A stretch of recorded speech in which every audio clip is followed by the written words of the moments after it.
Alright, I found some free time, so I'm gonna record.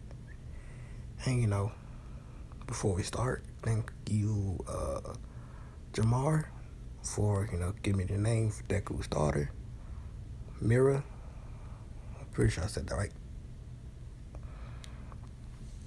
So I'm gonna make this one probably short because I still got work to do.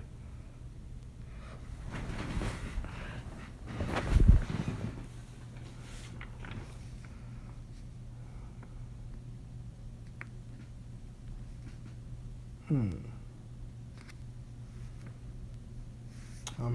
And this one short too. So this might be like 20 minutes. So let's get into it. So this the next day. So Deku's at home. He actually taught Inko how to calm down Mira so she won't be crying. Her powers won't go off, off the chains. It's nothing like that. He taught Inko how to, calm her down, and then this is the first time he actually left her alone. So Mira is with Inko, and Deku goes to school, and this when they see that Deku don't have his daughter like he did on the first day of school, or like most of the week. They just see Deku. They ask what he did with his daughter. As he says, he left her, at home, and his mother is taking care of her. As they say, okay. So, All Might does come in saying, I am here, walking through the door like a normal person. Most people freak out saying it's All Might. It's All Might. Deku just looking there, don't even really care. Because, people that's stronger than All Might. And if those people want to fight All Might will get destroyed. Oh yeah, think about making another Deku. What if Deku was a villain? Or, there could be, what if Deku was a villain / in hell? That's what I'm thinking. So, oh yeah, you're gonna see me checking the time. If it gets, 12:40, I'm gonna stop. If it's 12:40, 12:38, 12:40, 12:38, I'm gonna get off. I have work to do still. But this is just my little break, because technically I'm at PE right now. So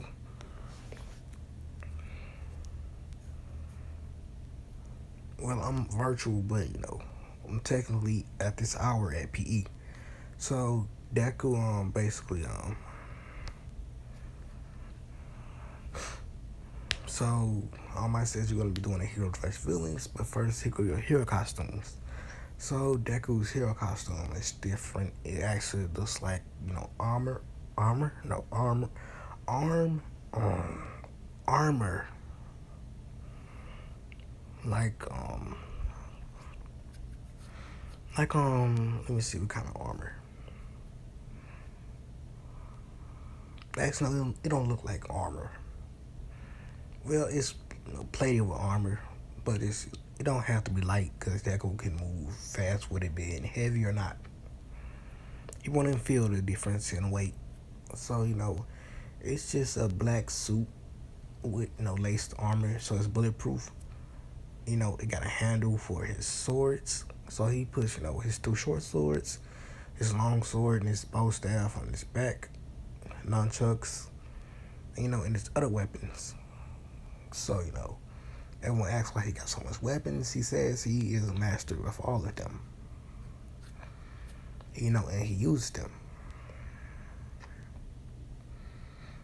And Kendall does say that, not Kendall, Ibarra does say that Deku was the one who taught her how to use the bow staff. And but she is the one who taught herself how to use a whip. Because her quirk is vines, so she can use her vines like whips. So All Might does come saying that he's gonna choose teams by random, and by random, Deku and Ibarra is on the same team. Araka is on whoever Mineta team was, And it's still Bakugo and Ida. Bakugo don't like Deku that much, so he's still gonna go after him.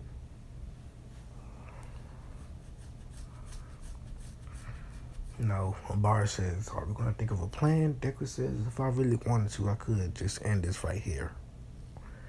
And she says, "What do you mean?" Deku says, "I can technically teleport through darkness. I can teleport through darkness, turn into darkness. I can drag people through. I can drag people through darkness if I wanted to." And she says, "Okay, but can you, drag us all the way to the bomb?" And Deku says, "Sure, why not?" And so I'm like, says, "All right, hero team, you're allowed to enter." So what Deku does is he drags himself and Abara through the darkness into the first, floor. Not first floor. Into where the bomb is, and they just tap the bomb.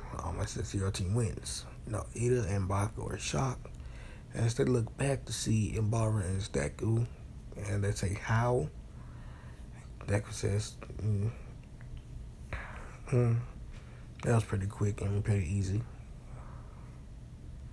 As he just walks past both of them, and he just keeps walking. Bakugo goes to him, turns the corner to talk to Deku and screaming at him, but Deku is gone.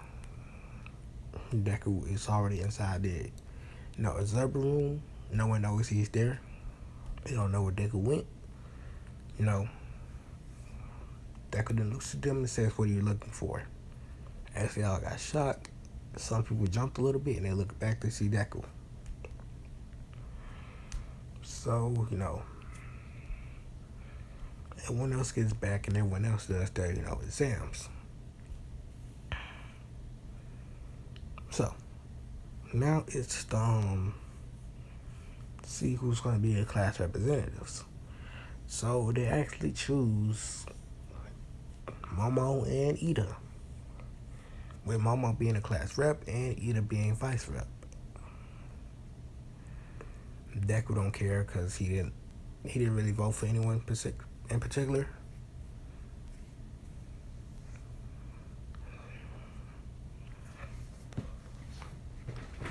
And some people did vote for Deku, but Deku didn't really want it. Like, some people did vote for him. It was tied between him and Ida, but Deku voted for Ida. So I'm just gonna say Deku voted for Ida, so that's how Ida won. Even Ida voted for Deku, but Deku voted for Ida, so Ida won.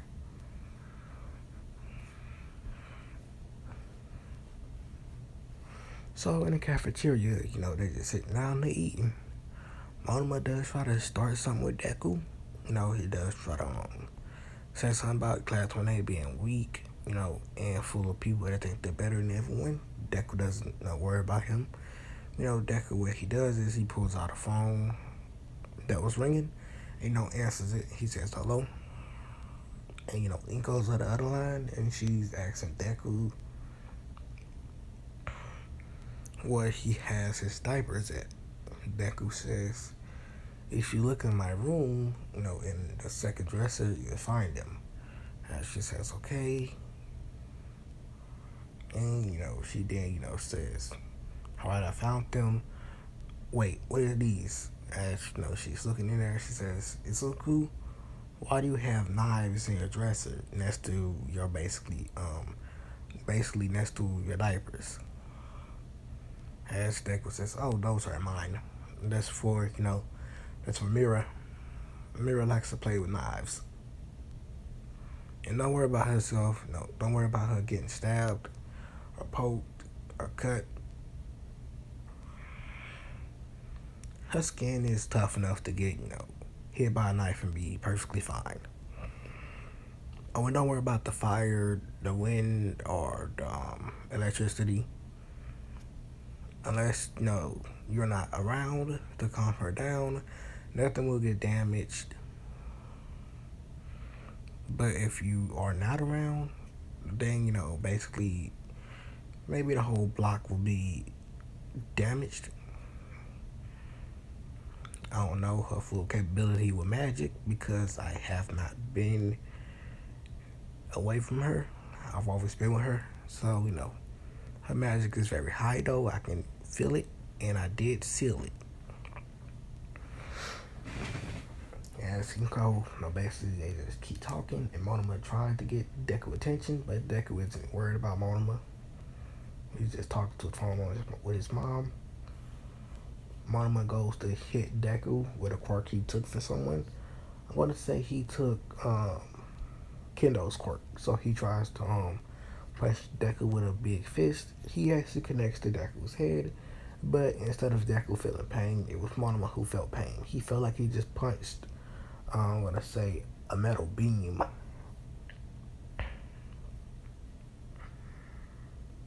And, I can go a little bit longer.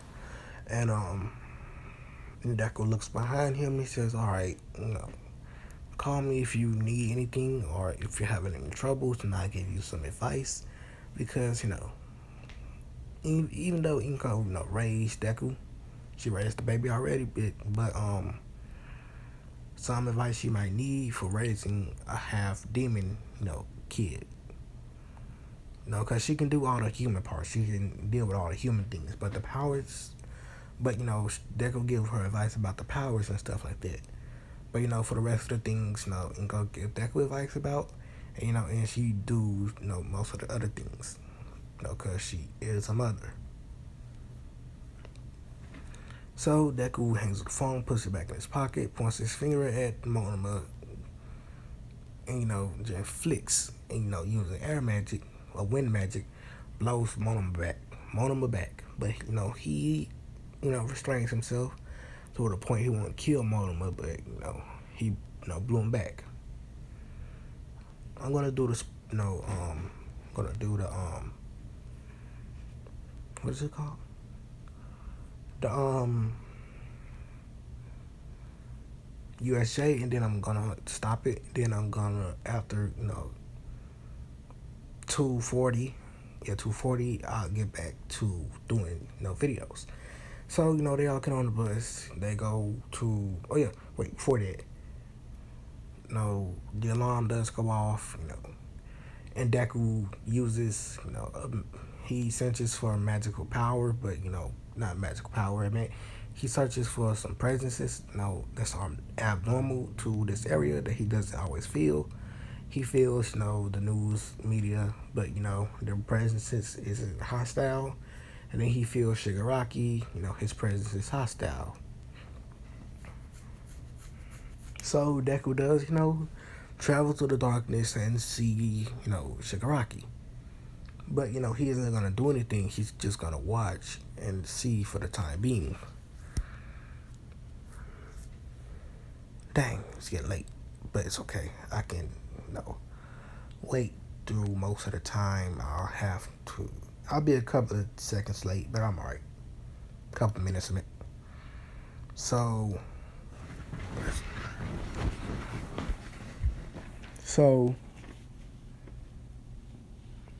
algebra next. So, Deku already know that it's Shigaraki who stole UA files.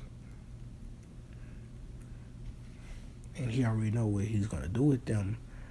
So he just stalks him for now. Oh yeah, I gotta figure out how to do this again.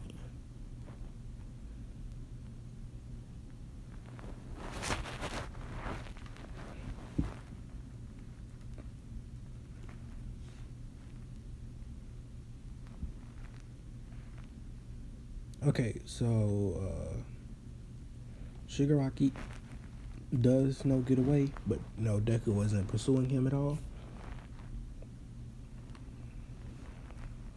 So Deku lets him get away. Everyone is wondering why everyone is panicking, all that. Deku comes back and tells everyone to calm down. Either then, enacts what he did in canon, telling everyone to calm down, that, it's, just the media after he saw a glimpse of the outside. And, he saw that it was the media. So after everyone calmed down, they went to their classrooms. You know, Aizawa said to go on a trip, put on their hero costumes, and go outside. So they leave. They go to the USJ, and you know,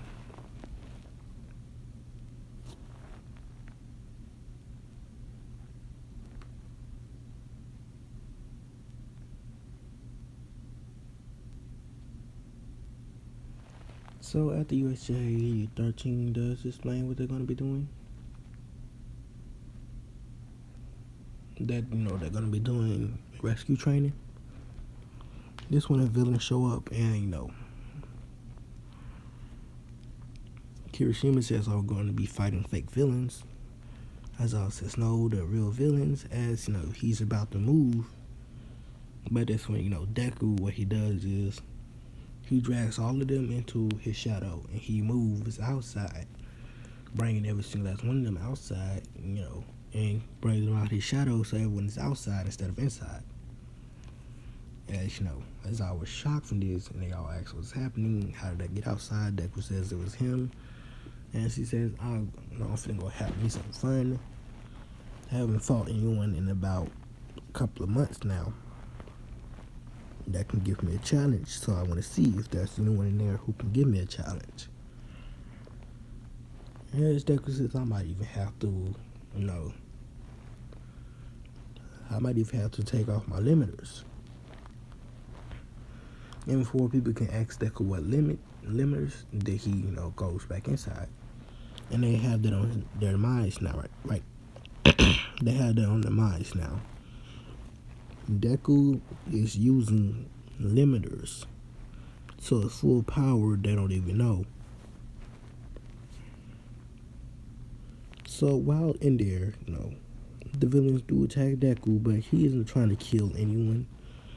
So what he does is he brings out his nunchucks,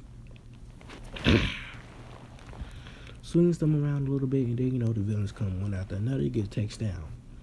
Shigaraki gets agitated, and he sends the normal at Deku.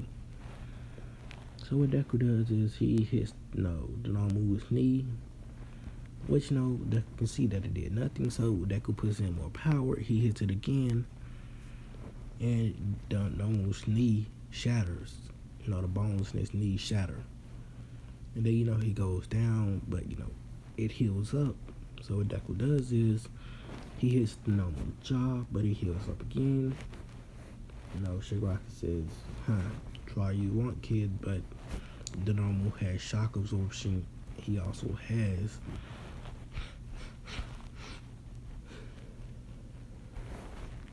shock absorption. He also has a healing quirk. So no matter what you do, won't, hurt it. Deku says, what is this thing anyway? And Shigaraki, being dumb, says, this is Nomu, a creature created to kill All Might. So Deku says, so it's created, so it's not human. And Shigaraki says, whatever you say, kid, it's not human. As Deku says, perfect. And Shigaraki says, what do you mean perfect? And as Deku basically takes out his katana, but he moves so fast that, you know, they just see Deku grab his katana and then, you know, put it back.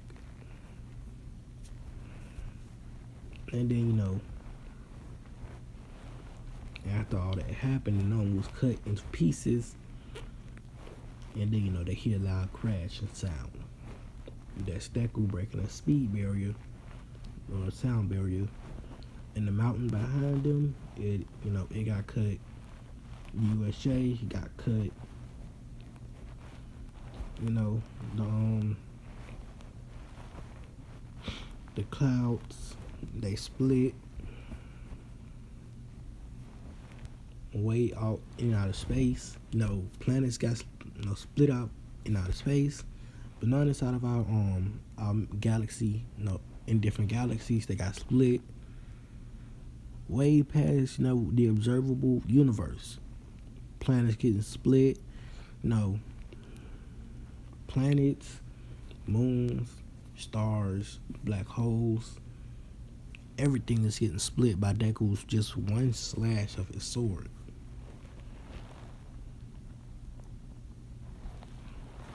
That's how strong Deku is. And that's suppressed. Imagine what he would be like if he used his full power.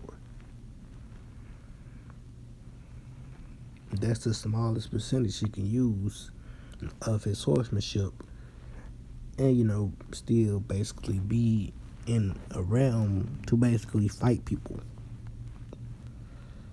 If he goes even lower than that, then the numbers, if he would have put the numbers of how much he suppressed onto the earth, I want to say it can wrap around the earth 500 million times. If he suppresses himself to the point where he can barely use his power, where he's at someone of this realm's, power, then, it will wrap around the earth, well, infinitely. It wouldn't stop. An infinite amount of numbers around the earth. That's how strong this purgatory deku is.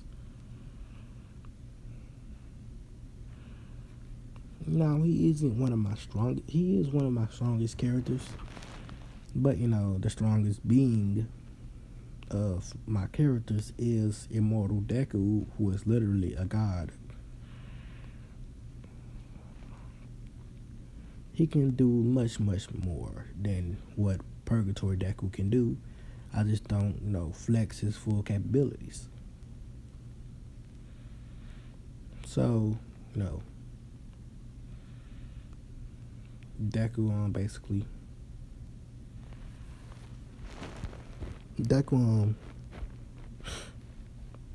they see that, Shigaraki and Kirigiri does escape, and Deku knocks out the rest of the people in USJ, piles up their bodies, and puts shadow handcuffs on them so they can't move. While this was happening, the kids did, kids in Aizawa and 13 did call for backup, pro heroes and police.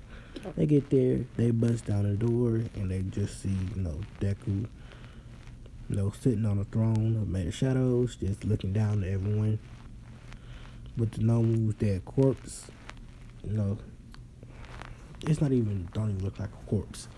It just looks like a bunch of, sliced meat and, pot of blood. They look at the USJ, they see that it's cut. They see the mountain gone. They see the fire in the fire area is put out.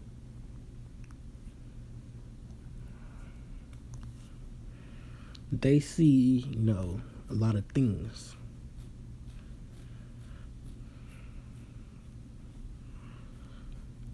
So, they, say what happened. Deku explained that he took everyone down. They say how. Deku says, yeah, don't really matter. As he leaves, goes home, and, they say that UA has, couple of weeks off because the event happened. I want to say I had a week off because the event happened. They get back after a week, and, as I always says, they have another week off to train for the sports festival. So this one will lead us off. Thanks for watching. Peace out. I have to get to work. See you all in the next one.